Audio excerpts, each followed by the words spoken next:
from that man, because he was answered, his dua was answered. So Umar, he used to go to the delegation every year from Yemen, and he used to ask about Uwais. So one year they said, yes, he is there. So Umar went to him and he asked him some question. He was sure that he is Uwais. Then he said to him, make dua for me. Umar ibn Khattab. So the living, present person, not the absent, not the dead, because this will fall in shirk or in bid'ah. طيب. ومن الأمور في حق الأئمة عندهم جواز الاستغاثة بالأئمة عند الشيعة. ومعلوم أن الاستغاثة في الأمور التي لا يقدر عليها إلا الله من الشرك الأكبر.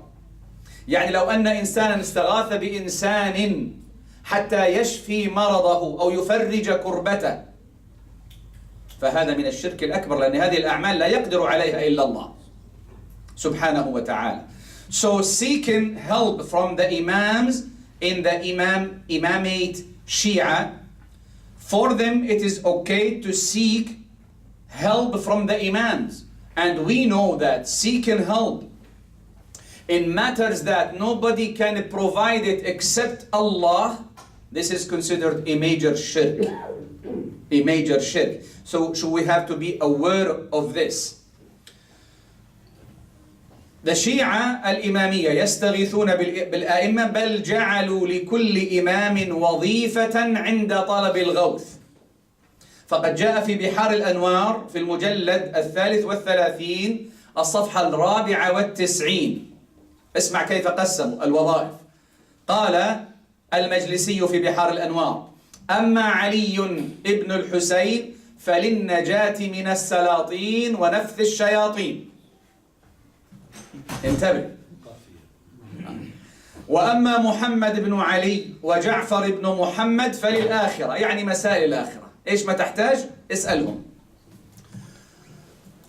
وأما موسى بن جعفر فالتمس به العافية من الله عز وجل. وأما علي بن موسى فاطلب به السلامة في البراري والبحار.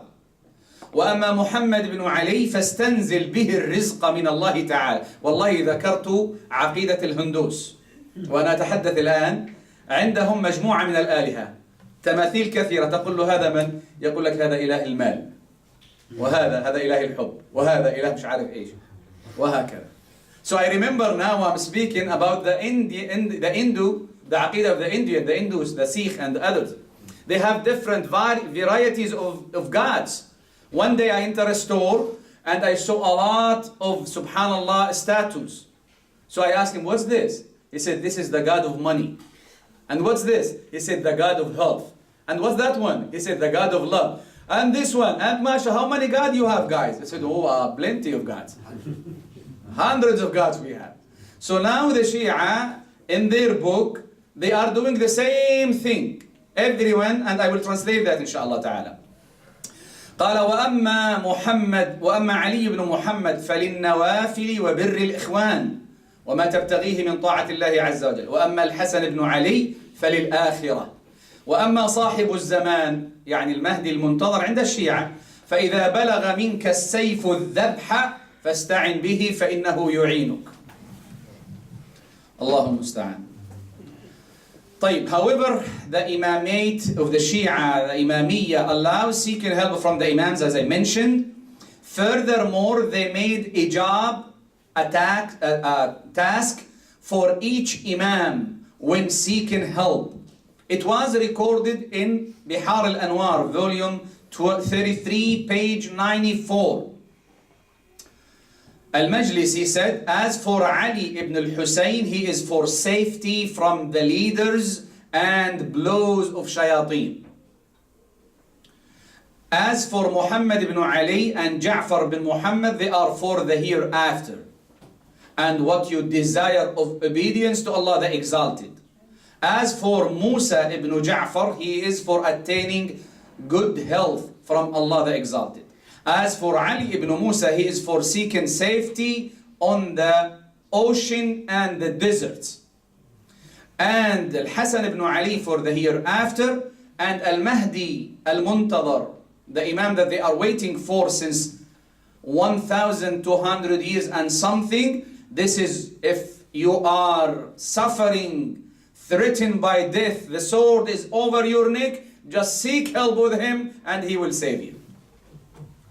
Let him first come out. 1,200 years waiting for this Imam to show up. طيب، لا أطيل النفس في هذا كثيرا. الحج إلى المشاهد أعظم من الحج إلى بيت الله الحرام. معلوم أن الحج عندنا من أركان الإسلام، ومعلوم أن الحج إلى بيت الله الحرام. It's well known that Hajj, pilgrimage, is one of the pillars of our Islamic, right? Our religion. And it is to Mecca only, to بيت الله الحرام. ولم يخالف في هذا الأمر أحد إلا الشيعة وغلاة الصوفية. No one opposed this, that Hajj should be to Mecca, except the Shia and the extremists of the Sufis. الشيعة الإمامية جعلت التقرب إلى الإمام، إلى قبر الإمام، إلى مشهد الإمام أعظم من الطواف ببيت الله الحرام. ففي الكافي عند الكليني المجلد الأول الصفحة 24 بعد 300، وتهذيب الأحكام للطوسي المجلد الثاني الصفحة 16، ووسائل الشيعة للحر العاملي المجلد العاشر الصفحة 48 بعد 300، قالوا إن زيارة الحسين تعدل 20 حجة وأفضل من 20 عمرة وحجة. So here the Shia in their books تهذيب الأحكام الطوسي and وسائل الشيعة, they said visiting the grave of Al-Hussein is equivalent of a 20 Hajjah pilgrimage. Even أفضل, even more, it's better than 20 Umrah and 20 Hajjah, 20 times goes to Hajj. ولما قال أحد الشيعة الإمامية لإمامه إني حججت 19 حجة و19 عمرة، أجابه الإمام بأسلوب يشبه السخرية قائلا حجة أخرى واعتمر عمرة أخرى، يعني حتى تكمل 20 تكتب لك زيارة قبر الحسين عليه السلام. So one of their imams, one of the Shia guy, he said to his imam, I made Hajj 19 times and Umrah 19 times. Then the imam answering him, mocking him, he said, make another Hajj, another Umrah, mean to reach 20. And this 20 Hajj and 20 Umrah will be equal to one visit to the grave of Al-Hussein.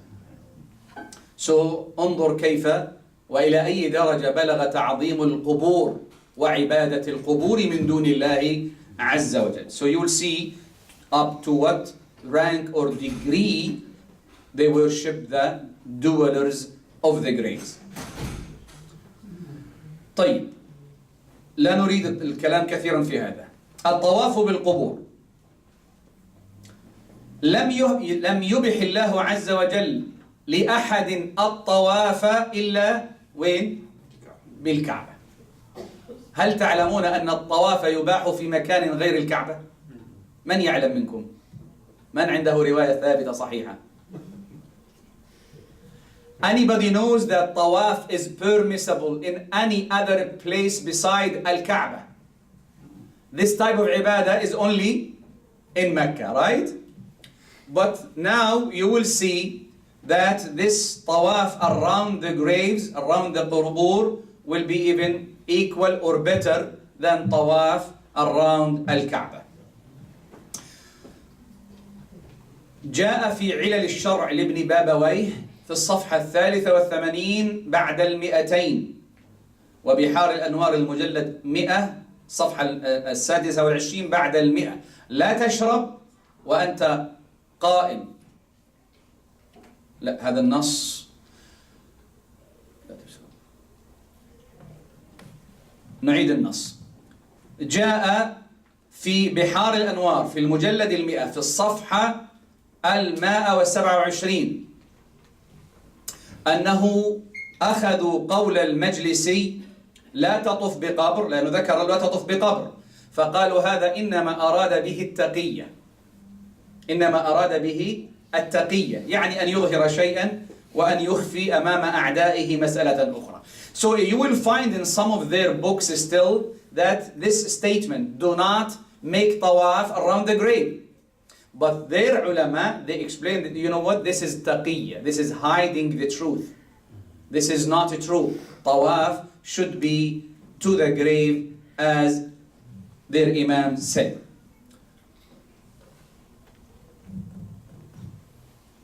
الصلاة عند القبر.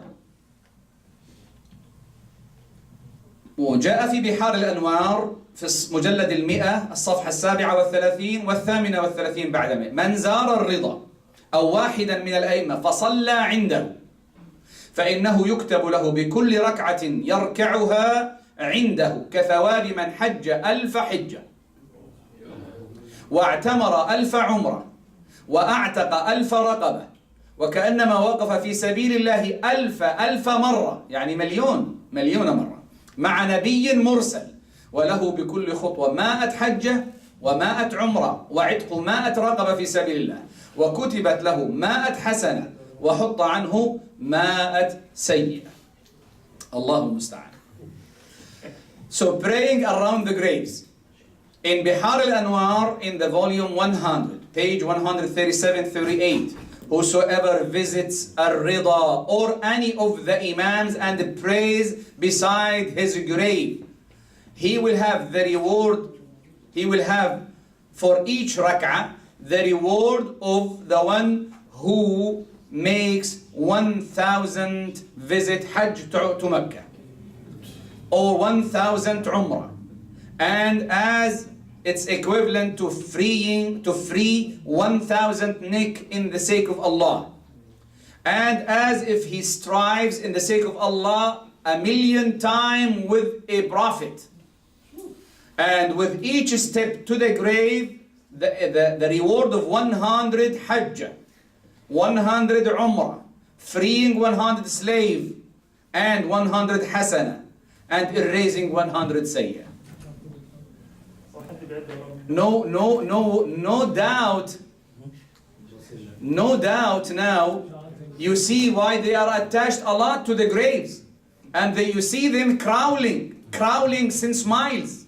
They start crawling before reaching the grave with a long distance, because they have such a text and they think that this is something has a value and true. This is why they keep following them. وعندنا النبي صلى الله عليه وسلم كما أخرج البخاري ومسلم من حديث أبي هريرة رضي الله تعالى عنه قال: لعن الله اليهود والنصارى اتخذوا قبور أنبيائهم مساجد، وفي رواية قبور صالحيهم. The Prophet ﷺ, as Imam Bukhari and Muslim narrated from the hadith of Abi Hurairah, he said, let there be curse of Allah upon the Jews and Christians, for they have taken the graves of their prophets, in some narration, their righteous, as places of worship. طيب, wallahi we have a lot of stuff to say, but I will go. طيب, ماذا عن القرآن؟ هل القرآن كلام الله عند الشيعة أم القرآن مخلوق؟ الشيعة الإمامية تابعوا المعتزلة في بعض مسائل العقيدة، واشتهر عندهم القول بخلق القرآن. ومعلوم أن عقيدة أهل السنة والجماعة أن القرآن كلام الله، أن القرآن كلام الله عز وجل تكلم به على الحقيقة بوجه يليق بجلاله سبحانه وتعالى، بحرف وصوت، يعني صوت مسموع سمع منه جبريل عليه السلام القرآن وفهم الخطاب عنه، كما فصلنا في محاضرات كثيرة. وإذ قال ربك للملائكة إني جاعل في الأرض خليفة، قالوا سمعوا الخطاب أم لم يسمعوا؟ ما ربنا عز وجل يقول قالوا أتجعل فيها من يفسد فيها ويسفك الدماء ونحن نسبح بحمدك ونقدس لك، قال إني أعلم ما لا تعلمون. فخطاب مسموع بكلام مسموع، يليق بجلال الله عز وجل. Our beliefs as Ahl Sunnah wal Jama'ah that the Quran is Kalamullah, the speech of Allah. That Allah Azza wa Jal really indeed spoke with the Quran. Jibreel heard the Quran from Allah the Almighty. Allah spoke with a letter and a sound. Allah in the Quran said, and remember when your Lord said to the angels, I will establish a Khalifa on earth. They said, so did they hear the khitab? Did they hear the speech of Allah Azza wa Jal? Yes or no? Yes. Yes, because they said, how come you will establish a Khalifa on earth? So, Kalamullah, he spoke with the Quran in reality.